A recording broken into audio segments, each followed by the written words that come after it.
Hello, and welcome to the latest episode of the Dialogue Out Loud series. I'm Taylor Petrey, editor of Dialogue at Journal of Mormon Thought. Today, we're excited to have with us Kristen Blair, a practical theologian interested in theopoetics, environmental theologies, and theologies of care. She's studying theology at the University of Toronto, where she lives with her family. In her fascinating article, Free to Act for Themselves, Howard Thurman and Latter-day Saint Agency, Blair introduces many LDS readers to Black theologian Howard Thurman, whose 1949 book, Jesus and the Disinherited, among others, inspired a generation of Christian civil rights activists, including Martin Luther King. This article explores his concept of agency and suggests that his theorization of agency might assist Latter-day Saint thinkers in their own efforts to work out some of the murky details of this teaching. Kristen, welcome. It's so nice to talk to you about your work. Thank you so much for having me. So first of all, this is a really interesting work of LDS theology. Can you lay out the concept of agency as it has developed in LDS thought and some of the debates of the tradition that you're seeing? Again, that's a huge question, but what is the general LDS teaching, and what are some of the conflicts that you point out here in that teaching? Yeah, big question. And of course, agency is so huge. That's why I'm so interested in this, because agency is a huge deal for us as Latter-day Saints. So what I trace in the article is really the most common conception of agency, which is born out of Lehi, I think, born out of Lehi's statement, as we have it in the Book of Mormon, that we're free to choose for ourselves between good and evil. So we have a whole tradition of thought kind of on that idea, and specifically linking agency to obedience. So you're free to choose for yourself, and you're free to choose your consequences, basically. So if you are obedient to kind of these laws as we know them, then you can use your agency in productive ways. And if you don't use your agency in productive ways, then you're kind of choosing, you're writing your way to damnation. So it's sort of a thing. So we have thinkers like Bruce R. McConkie is probably the most famous and the most well-known in terms of shaping that sort of idea. But then there's a lot of debate within Mormon scholarship about what agency means, and is there a necessary dichotomy between agency and obedience? Can you be a free agent and be obedient? So you have thinkers like Terry Warner, who says, no, you can absolutely, obedience and agency don't have to be, these disparate ideas. And then, of course, you have thinkers like Terrell Gibbons, who kind of troubles those waters in different ways. But what I'm interested in is the fact that all of this scholarly discussion is pretty removed from what the lay person is thinking about and encountering in terms of what agency means. And I think that the average person, the average Latter-day Saint, has a concept of agency that's probably most in line with McConkie's vision, which is you can use your agency well, or you can use your agency well. So agency is about the choices of the actions that we might undertake in life. I can choose to do good or choose to do evil in any given situation. And that sort of is the dominant perspective that you're saying. Is that an accurate summary? Sure. I think that's really helpful. Yes, that agency is about choices. Yeah. About and right or wrong choices specifically. So there's a moral element here. So you see Howard Thurman is offering some insights into this question and perhaps an alternative perspective on it. Can you tell us a little bit more about him as a person than what I sketched out before? Are there some other details that you think are relevant?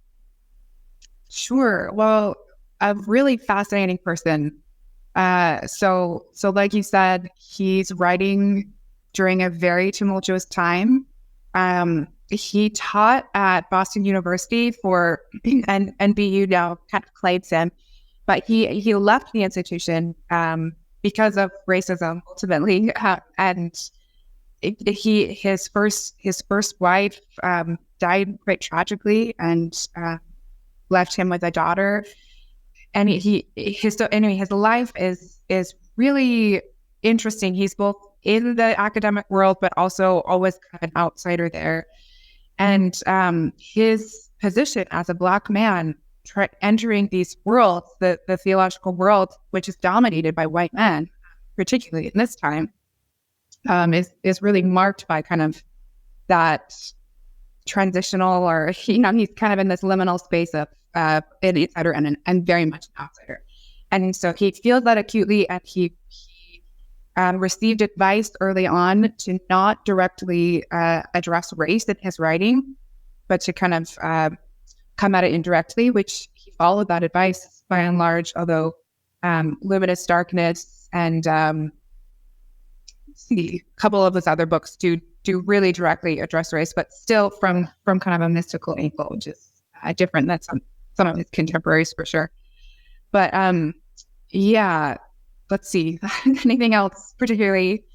He's considered a mystic theologian, which is kind of different in the Christian tradition.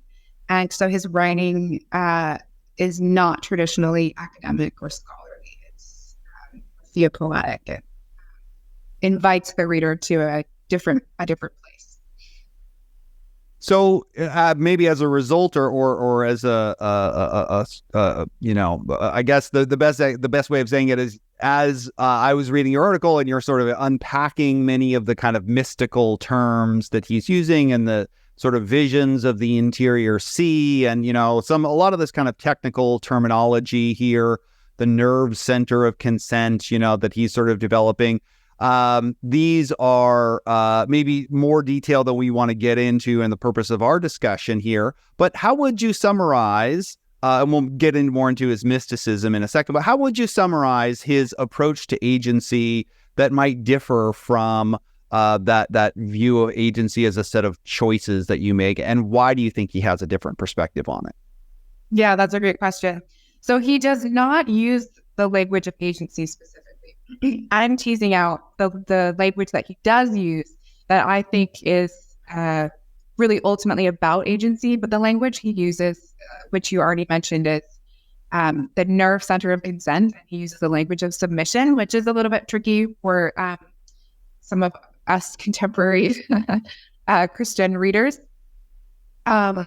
So he's approaching this from a perspective, like we've already talked about, a Black man living in segregated America. So he absolutely well knows that freedom is constrained.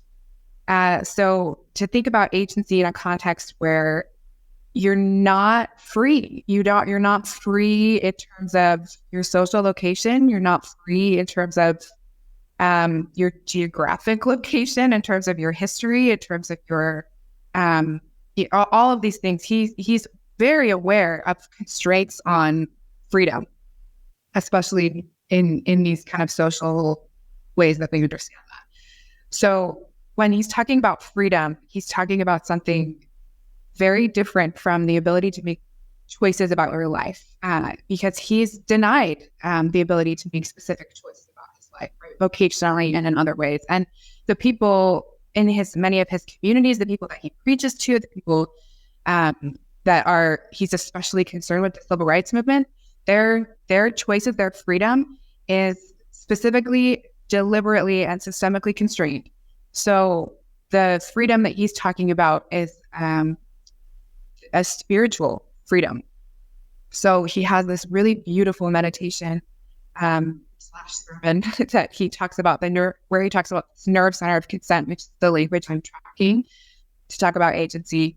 That he says, look, the nerve center of consent is guarded by an archangel with a flaming sword, and no one can touch it. It's this. So I'm reading this out of this very somatic center that is, in some ways, he says untouchable, and I'm going to just say it's the only thing that is you. So we might use the language of spirit, where maybe soul would sort of approach what he's talking about. But what he's getting at is this idea that there's a relationship that you could have with deity, with the divine, with spirit. And that relationship, that ability to tap into the to spirit, that is freedom, and everybody has access to this freedom, despite constraints to freedom in terms of kind of social mobility. That approach. Yeah. So this idea of freedom that we have, that it's based around acts and our choices to live freely in the world, is sort of an illusion that he's saying, look, maybe some people have that, but really they don't even have it either, because we're all constrained, right? And he knows this from his own lived experience. But he still suggests that there's something that's sort of interior to the self, where a kind of ultimate agency lies, that is not about how to act in the world, but how to orient oneself in the world. Maybe something along those lines. Does that? Yeah, and that is an elucidating force. Like, there's something about it that is enlivening. So Thurman's conception of God is life. So there's something about this thing that we have access to that taps us into life. It wakes us up. It allows us to see the world differently, clarifies, calls us to whatever it is that's life-giving, life-altering, transformational. It's like our spirits turning to the sun is maybe how I would put it. So you say that one of the key questions that he asks himself, that he's asking his readers to look at, is, what am I for? What's the significance of that question here, and how does it sort of map on to your teasing out of his ideas of agency? Sure. That's a great question. So yeah, he asks us to go beyond, so when thinking about who we are as people, we are tempted to kind of, or we're persuaded to think in terms of, oh, well, I am the way I am because, my mother was this way and her mother was this way, and this thing happened to me at school. And so, these things have all combined to make me who I am. And he says, disregard that, which of course is very challenging. Again, for us Western thinkers, that's a challenging idea to say. Disregard these things that have shaped us, and go deeper, and ask yourself, what am I for? And this question, he thinks, can try to get us toward this nerve center of consent that he's talking about. It can try to get us toward that thing that I think he would say pre-exists any of our kind of material reality, and that also exists beyond it. So he's trying to get us to ask, what could I put myself behind so fully that submitting to it wouldn't be submitting? It would be like I could relax into it. It could be fully me. It could be kind of an ultimate act of love. So he's saying, as you do that work of figuring out what you're really for, and you're kind of pulling aside these layers of, well, I think I'm for this political party, but like, why? What's behind that that's making me for that? I think that we should treat everybody kindly. Well, why? He's just trying to get us to go deeper, to try to understand, who am I and what can I really get behind? And that's his idea of submission, which is you just opening the self completely to this force of light, this spirit that can illuminate our world and our views.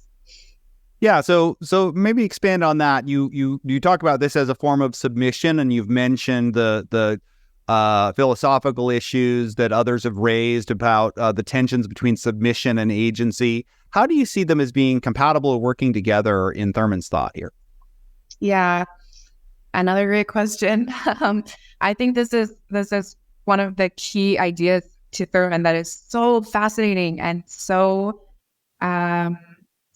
presents a challenge again for us to think differently about things.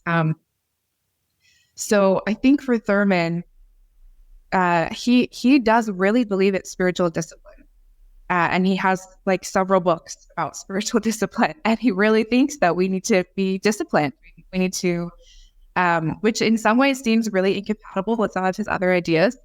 But ultimately what he's after is saying only by kind of schooling your mind. So, and this is Easter. This makes us start thinking of Easter tradition and Eastern spiritual traditions. By schooling your mind, that's how you can open your mind. That's how you can kind of get beyond ways that you're trained to think, ways that your agency is limited or your choices are circumscribed, in order to arrive at kind of a deeper sense of being, in order to arrive at life. So submission is not, for him, it's not this sense of there's a higher authority than me and I'm afraid of punishment. And so I need to circumvent my will in order to appease this religious mandate that I perceive to be all encompassing. Rather, submission for him is this sense of do the work of figuring out who you are. And part of that is spiritual discipline, like schooling your spirit, schooling your mind to be able to be in tune with that. And insofar as you're able to do that, you're going to find what you're for, and which might be surprising even to you. And as you do that, you're going to be able to lay that all on the altar. So this image of altar is big for him. You're going to be able to lay that all on the altar, and open up this nerve center of consent to God, to life. And that act of submission is ultimate freedom, because it's the ultimate knowing of the self. It's the ultimate understanding of who we are and what matters to us, and how that is life. So for him, he tracks African Americans singing spirituals in the cotton fields. Like he's looking at how enslaved people were practicing methods of freedom by these practices of opening yourselves up to life. So you sometimes have called this earlier in our conversation, we've discussed this, that you see this as a mystical encounter, and you see Thurman as engaging in mysticism. Can you explain why you use that term and how it relates to this? Sure. So partially methodology. Thurman is not he's not a theologian in the sense that he can't be typically categorized as doing constructive or systematic theology or whatever. His method is much more poetic, and in some ways literary, but also because of what he is inviting the reader to do, he's not structuring an argument and saying, here's the dogmas, here's what the religious texts tell us, and here's how we should understand and interpret them.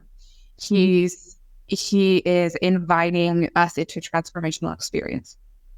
And so this practice is considered mysticism in kind of the street of Christian thought, because of the way that it invites the reader into contemplative spiritual practice, to open one up to personal spiritual experience. So how do you see this as a corrective to LDS concepts of agency? We can sort of come back to the beginnings of our conversation of you see something insufficient in the way that Latter-day Saints have typically thought about it. And this is offering maybe a different perspective. What do you kind of see as the benefit for thinking about agency in the way that Thurman does? Sure. Well, I think that there's a lot of discussion about the ways in which Latter-day Saint agency is limited.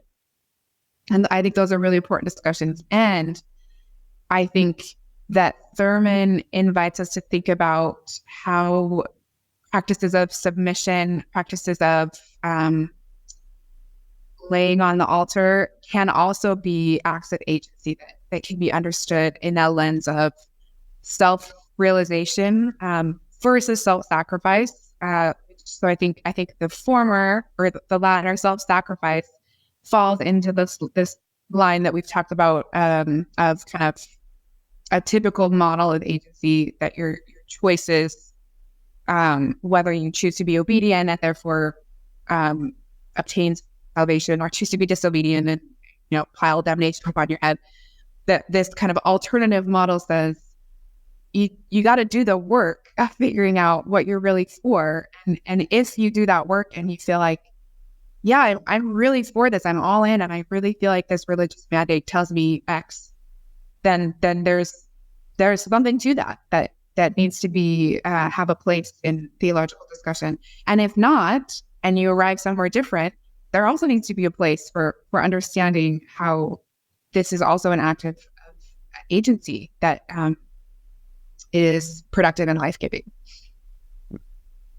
So this is my last question on this. I have so many, but I'll try to contain myself here. It seems that that there are, though you categorize him as a mystical theologian, that there are some resonances with like American transcendentalism and existentialism, as well as kind of a part of this sort of focus on the self as the key point of analysis. Do you see those continuities there with his thought and some of that broader intellectual tradition?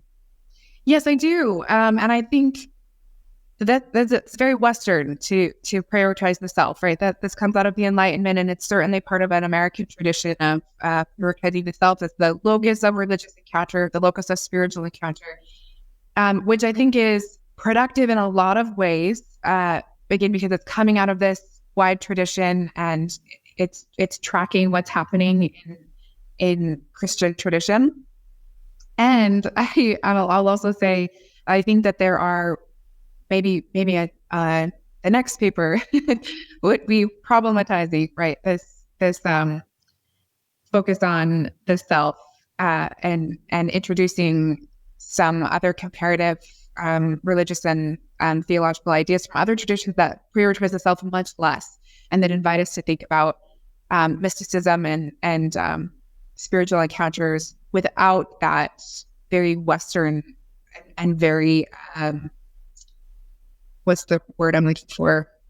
Like siloed idea of an individual as locus of encounter, and invite us to see boundaries as much more porous than we tend to.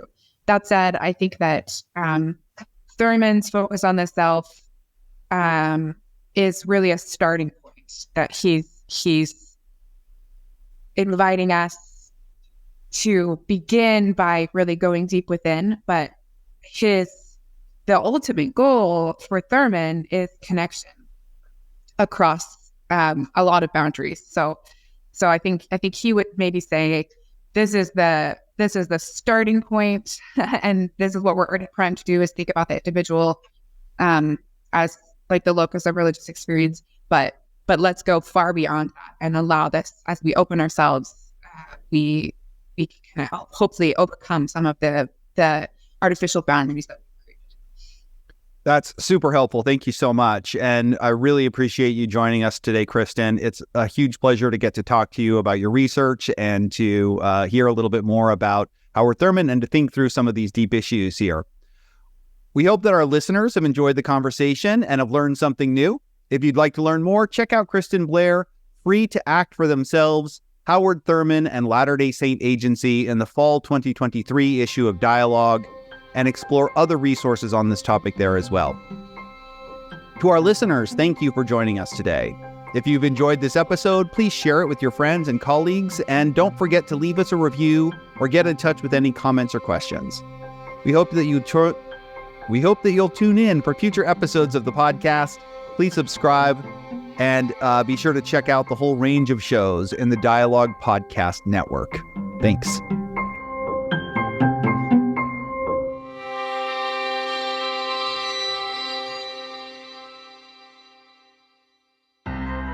Greetings. My name is Rebecca DeSchweinitz, and I'm thrilled to serve as a board member at the Dialogue Foundation and as one of the hosts of Dialogue Gospel Study. In each episode, which we record live the second and fourth Sunday of every month, we welcome esteemed speakers from a variety of backgrounds to share their insights and perspectives on the Come Follow Me lessons. Our aim is to spark meaningful conversations about the scriptures, to connect them to our personal experiences and to our understandings and explorations of the gospel. To stay in the loop with our upcoming lessons and this opportunity to engage with Mormon thought, culture, and belief, be sure to visit dialoguejournal.com and sign up for our newsletter. By doing so, you'll receive updates and timely links to join our live stream lessons. Additionally, you can catch up on our past guests and episodes by subscribing to Dialogue Journal on YouTube, Facebook, or wherever you listen to podcasts.